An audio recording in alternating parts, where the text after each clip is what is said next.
जाति जनगणना को लेकर अभी जो मीडिया में जो हाय तौबा मची है कि कौन जातबा। मैं एक चैनल देख रहा था, उसमें हेडिंग ही लगा हुआ है कौन जातबा, और उस पर बहस कर रहे हैं टीवी पर ये सवर्ण मीडिया वाले लोग कि जो है जातिवाद बढ़ाया जा रहा है जाति जनगणना करके, इसलिए शीर्षक ही लगा दिया कौन जातबा।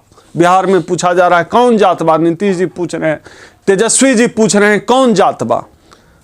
तो जो ये सवाल अभी जाति जनगणना होने पर पूछ रहे हैं कौन जातबा, उस मीडिया वाले से हम पूछना चाहते हैं, उन मनुवादी मीडिया वालों से हम पूछना चाहते हैं कि जब तुम अपने बहन बेटी की शादी करते हो तो क्यों पूछते हो लड़के से कौन जातबा? लड़के से शादी करने से पहले नहीं पूछते हो कौन जातबा? जितने टीवी के एंकर हैं, जितने टीवी के प्रोड्यूसर हैं, जितने टीवी चैनल के मालिक हैं, जितने मनु मीडिया वाले जो हाय तौबा मचाए हुए हैं, वो सब बताएं कि वो अपने परिवार के, जाहिर सी बात है सब सवर्ण है, वो अपने परिवार के बच्चों की शादी, लड़कियों की शादी, लड़कों की शादी किस जाति में करते हैं। और जब जातियों में शादी करते हैं तो क्या लड़के की जाति नहीं देखते, लड़की की जाति नहीं देखते? क्या वो सवाल नहीं पूछते कि कौन जात बा? तो बिना जाति देखे आप शादी नहीं करते। इस देश में जातियों के नाम पर श्मशान घाट हैं। इस देश में जाति के नाम पर मुजफ्फरनगर में तो कॉलेज चलता है। इस देश में जाति के नाम पे प्रमोशन मिलता है। इस देश में जाति के नाम पर जज चुने जाते हैं। इस देश में जाति के आधार पर टीवी में एंकर चुने जाते हैं। इस देश में जाति के आधार पर हम घर, मकान, मोहल्ला किराए पर लेते और देते हैं। तमाम चीजों में, इस देश में हर चीज में जाति घुसी हुई है। तो फिर आखिर जाति जनगणना के प्रकाशन से, जाति जनगणना से के होने से आपत्ति क्यों है? इसका सीधा सा जवाब यह है कि जाति जनगणना होने का मतलब है इस देश में SC, ST, OBC की कितनी आबादी है यह पूरे देश को पता चल जाएगा। साथ ही साथ यह भी पता चल जाएगा कि अगर इस देश में SC, ST, OBC की आबादी 90 से 95% है तो क्या वो इस देश के संसाधन में अपनी आबादी के हिसाब से प्रतिनिधित्व ले रहे हैं, अपनी आबादी के हिसाब से भागीदारी ले रहे हैं? जाहिर सी बात है नहीं ले रहे हैं। इसलिए जाति जनगणना से उनको डर लग रहा है, क्योंकि जाति जनगणना का प्रकाशन हो गया तो हर जाति को पता चल जाएगी कि हम तो आबादी में इतने प्रतिशत हैं, लेकिन मेरा एक जज नहीं है, मेरा एक वाइस चांसलर नहीं है। यह पता चल जाएगा। इस बात से इन मनुवादियों के पेट में मरोड़ उठा हुआ है कि इनको पता चल जाएगा। लेकिन हम यह बता देना चाहते हैं, यह जो जाति जनगणना हुई है, यह जाति जनगणना का जब प्रकाशन होगा उसके बाद इस देश का SC, ST, OBC समाज चुप नहीं बैठेगा, क्योंकि हमें पता है कि हमारी आबादी इस देश में बढ़ी है और हमारी हिस्सेदारी कम हुई है। अब हमारी अगली लड़ाई आबादी के हिसाब से भागीदारी होगी। और जो बिहार का जो जाति जनगणना का प्रकाशन है उसको होने के बाद उसको सैंपल माना जाएगा कि जितनी आबादी बिहार में बढ़ी है उसी के हिसाब से, उसी अनुपात में पूरे देश में SC, ST, OBC समाज की आबादी बढ़ी है, उनका प्रतिनिधित्व बढ़ना चाहिए, उनकी भागीदारी बढ़नी चाहिए। इस मांग के साथ हम लोग आगे काम करेंगे। ये तो पूरे देश में हो रहा है। जहां भी बीजेपी की सरकार नहीं है वहां की सरकारें लगातार SC, ST, OBC को उनका हक देने की कोशिश कर रही है। लेकिन जहां बीजेपी की सरकार है, जाहिर सी बात है बीजेपी की सरकार होने का मतलब सवर्णों का शासन, बीजेपी की सरकार होने का मतलब मनुवादियों का शासन, बीजेपी की सरकार होने का मतलब SC, ST, OBC के खिलाफ होने वाला शासन। SC, ST, OBC के खिलाफ जब ब्राह्मणों का, जब मनुवादियों का शासन होगा, उसका यह मतलब होता है कि ये लोग SC, ST, OBC के खिलाफ काम करेंगे। ये SC, ST, OBC का आरक्षण कैसे देंगे? जब वाजपेयी की सरकार आई तो विनिवेश मंत्रालय आया। अब जब मोदी जी सरकार में आए हैं तो लगातार देश की संपत्तियों को बेच रहे हैं। उनका उद्देश्य स्पष्ट है कि SC, ST, OBC समाज की हकमारी की जाए। हकमारी करने के लिए वो तमाम साजिशें कर रहे हैं। न केवल वो सीधे आरक्षण खत्म कर रहे हैं बल्कि आप देखेंगे वो कोर्ट का भी, न्यायालय का भी सहारा ले रहे हैं। अभी उत्तर प्रदेश में क्या हुआ कि निकाय चुनाव को लेकर इन्होंने कहा कि निकाय चुनाव में, हाई कोर्ट कहता है लखनऊ बेंच, कि निकाय चुनाव में आरक्षण नहीं होगा। मतलब आप देखिए न्यायपालिका का मनोबल कितना बढ़ा हुआ है कि वो अपने मनुवादी एजेंडे को न्यायपालिका सरकार के साथ साठ गांठ करके लागू कर रही है। उसको पता है कि इस देश में जो है अभी सरकार उनके पक्ष में है, वो SC ST OBC समाज को दोबारा जो है मनुवाद के दौर में धकेलने की तैयारी कर चुके हैं। नहीं, ये तो जागरूकता का मामला है ना।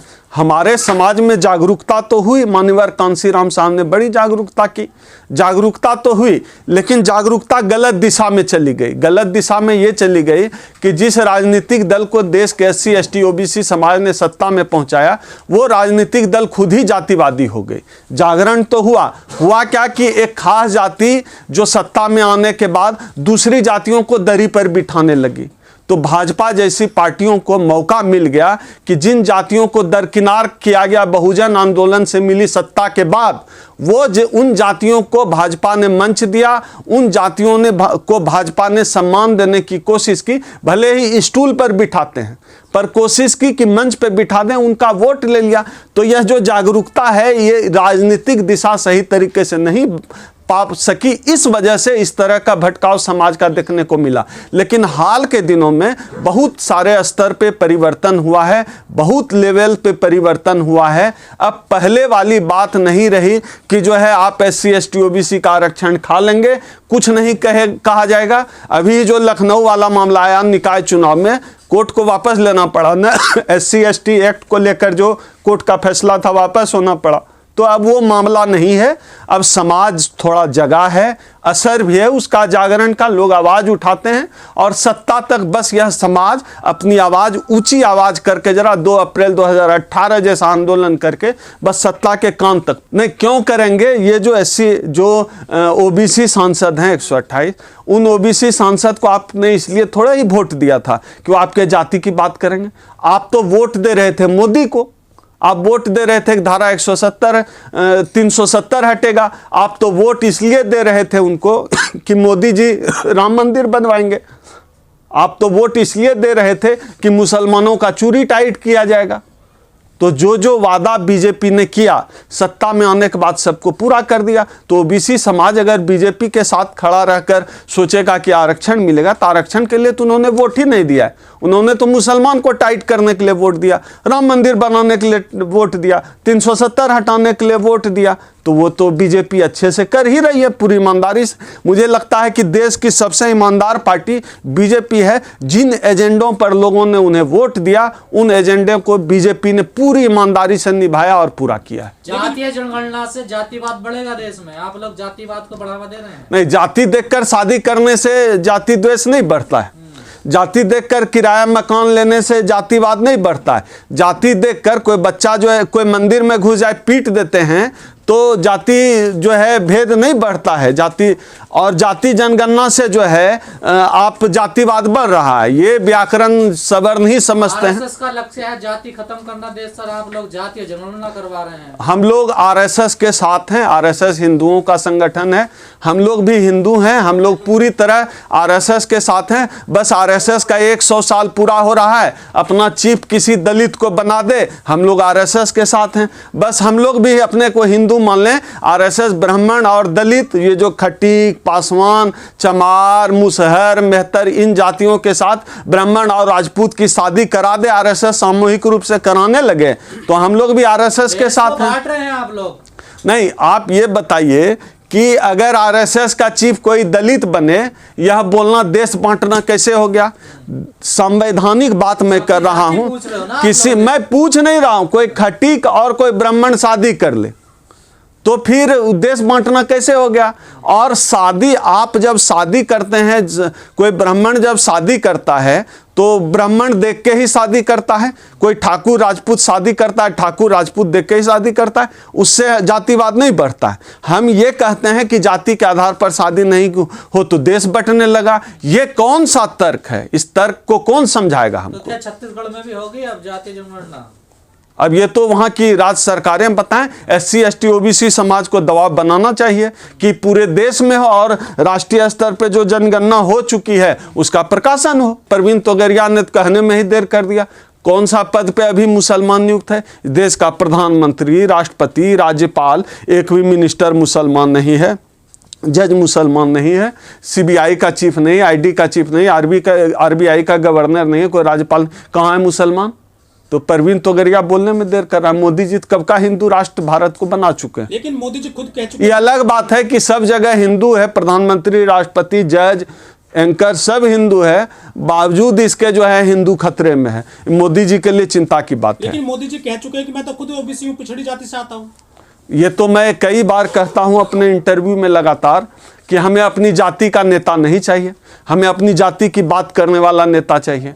OBC समाज को OBC नेता नहीं चाहिए, OBC समाज की बात करने वाला नेता चाहिए, OBC समाज का आरक्षण बचाने वाला नेता चाहिए, OBC समाज की हकमारी रोकने वाला नेता चाहिए, OBC समाज के जाति कास्ट सर्टिफिकेट वाला नेता हमको नहीं चाहिए। कास्ट की बात करने वाला नेता चाहिए, जमात वाला नेता चाहिए। केशव प्रसाद मौर्य कर रहे हैं इस काम को। केशव प्रसाद मौर्य लगातार जो है देश के OBC समाज का जो है नाक नीचा करने का काम कर रहे हैं। उस बेशर्म को शर्म भी नहीं आती, स्टूल पे जाके बैठ जाता है, और जब OBC की हकमारी हो रही है तो चुप बैठा हुआ है, नकली नकली बयान देता है, नकली नकली बात करता है। जाति जनगणना की मांग बिहार में लंबे समय से चल रही थी, लेकिन चूंकि नीतीश जी भाजपा के साथ थे तो उस समय जाति जनगणना कराना राज्य में मुमकिन नहीं था।